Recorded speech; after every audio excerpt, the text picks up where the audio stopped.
রাষ্ট্রপতি শাহাবুদ্দিন চুপ্পু সেই সময় রাজনৈতিক দলগুলো ঐক্যমতে আসতে পারেনি দেখে রাষ্ট্রপতি পরিবর্তন হয়নি, নাহলে কিন্তু অন্তর্বর্তী সময়েই রাষ্ট্রপতি পরিবর্তনের দাবি জনগণের পক্ষ থেকে ছিল। সেই সময় রাষ্ট্রের স্থিতিশীলতা, সাংবিধানিক শূন্যতা, অনেক কিছুর কথা বলে রাষ্ট্রপতিকে রেখে দেওয়া হয়েছে। এখন নতুন সরকার এসেছে, নতুন সংসদ তৈরি হয়েছে, তা আমরা মনে করি যে এই রাষ্ট্রপতির এখন চলে যাওয়াটা কেবলই সময়ের ব্যাপার। আমরা সবাই সেই সময়ের অপেক্ষা আছি, কারণ যে গণহত্যা হয়েছিল, জুলাই গণহত্যা সহ সেই সময় যে নির্মম হত্যাযজ্ঞ হয়েছিল, সেই হত্যাযজ্ঞের সময় কিন্তু রাষ্ট্রপতি রাষ্ট্রের অভিভাবকের দায়িত্ব পালন করেনি। তিনি নীরব নিষ্ক্রিয় ভূমিকা পালন করেছিলেন। বৈষম্যবিরোধী ছাত্র আন্দোলনের পক্ষ থেকে কিন্তু কোটা সংস্কার দাবি নিয়ে আমরা রাষ্ট্রপতি ভবন পর্যন্ত গিয়েছিলাম, বঙ্গভবন পর্যন্ত গিয়েছিলাম। তার নীরব ভূমিকা, নিষ্ক্রিয়তার কারণে এই গণহত্যা সংঘটিত হয়েছে। ফলে এই গণহত্যার দায়ে তিনিও অভিযুক্ত, এবং তার বিরুদ্ধে কিন্তু আর্থিক অনৈতিকতার অভিযোগ রয়েছে এর আগের থেকেই।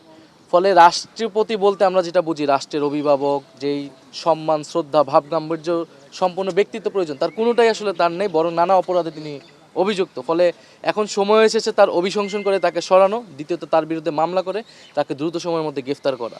এটা আমরা মনে করি এই নতুন সরকারের অন্যতম দায়িত্ব। এই রাষ্ট্রপতি কিন্তু শহীদ প্রেসিডেন্ট জিয়াউর রহমানের বিরুদ্ধেও বিরুদ্ধাচরণ করেছে, মানে নেতিবাচক বক্তব্য দিয়েছে, খালেদা জিয়ার বিরুদ্ধে নেতিবাচক বক্তব্য দিয়েছে। এবং ফলে আমরা মনে করি যে এই ফ্যাসিস্ট সময়ের চিহ্ন যে রাষ্ট্রপতি, সেই রাষ্ট্রপতিকে দ্রুত সময়ের মধ্যে আসলে গ্রেফতার করা প্রয়োজন।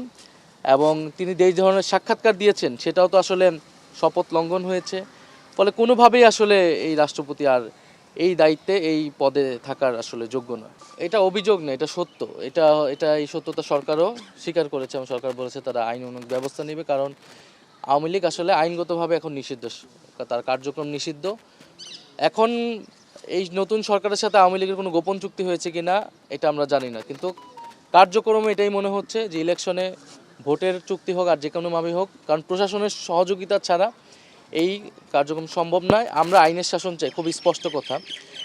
যদি আইনের শাসন ব্যত্যয় সরকারের পক্ষ থেকে ঘটে, আইনগতভাবে নিষিদ্ধ শত সরকার যদি সেটার প্রশাসন যদি সেটা অফিস খোলার বা কার্যক্রম করার সুযোগ সুবিধা করে দেয়, তাহলে জনগণের পক্ষ থেকে আমাদের প্রতিরোধের ডাক দিতে হবে।